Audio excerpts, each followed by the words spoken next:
of the few remaining relics of the Aztec civilization may be found inside the boundaries of Mexico City, which is one of the largest metropolitan areas in the world.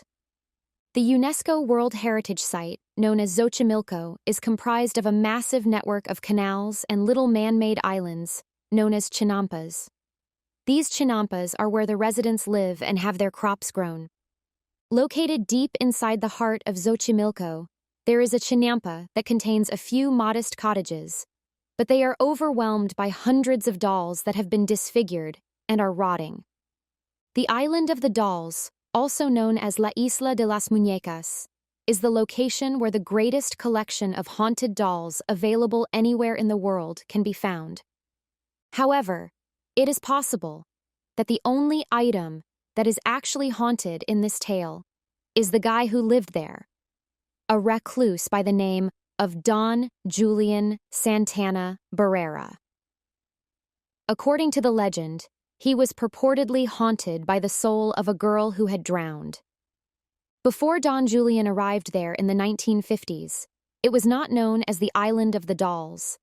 Nevertheless, it became recognized as such shortly after, when dolls began to magically materialize on the island. A little girl is said to have tragically perished in the canal's water lilies decades before his arrival, according to a legend that has been passed down through the generations. It was Don Julian who said that he had heard the girl yelling from beyond the grave, "I want my doll." In point of fact, he discovered a doll close to the location where her corpse was said to have been discovered. He then proceeded to hang the doll on a tree, as if to make a sacrifice to the ghost of the little girl. Don Julian developed a fixation on her and was plagued by her presence.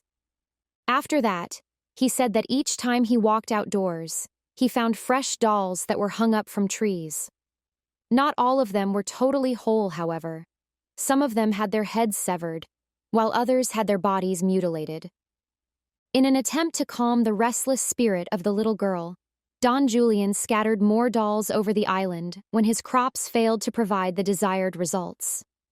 Eventually, he grew obsessed with this grotesque shrine. Every day, Don Julian would spend his time searching through garbage dumps and fishing in the waterways for antique dolls that had been abandoned. Additionally, he would swap his veggies for them in the past.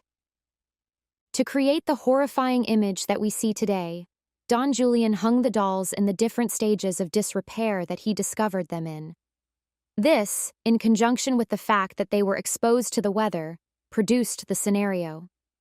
The next 50 years or more, he proceeded to construct this forest of dolls throughout the course of his life. It is possible that Don Julian felt them to be protecting, despite the fact that we have referred to them as haunted. In the year 2001, Don Julian passed away in close proximity to the location where the little girl had passed away. There are many who believe that he had a heart attack, while others believe that he met the same fate as she did and drowned. The ghost of the girl is reported to continue to haunt the island even to this day, and many people think that it was the girl's spirit that was responsible for his death. The dread of dolls is known as pediophobia, and it is believed that the blank but realistic glances that dolls have on their faces are the root cause of this anxiety. The island of the dolls, on the other hand, seems to terrify a wide variety of people, not just those who are afraid of children. Furthermore, it is a source of intrigue for other people and has become a well-liked tourist destination in recent years. People in the area assert that the dolls come to life at night, bringing with them the ghosts of those who have passed on. It is said that the dolls make noises such as whispering, whistling, moving their limbs, and turning their heads on their own volition in an attempt to entice those who are not cautious to drown in the canals of the island. Others claim that it is only the wind. They claim that it is a good idea to give the dolls a present as soon as you step foot on the island, regardless of the circumstances. In the event that you do not, it is possible that you may experience the same destiny as Don Julian Santana Barrera. They claim that it is a good idea to give the dolls a present as soon as you step foot on the island, regardless of the circumstances. In the event that you do not, it is possible that you may experience the same destiny as Don Julian Santana Barrera,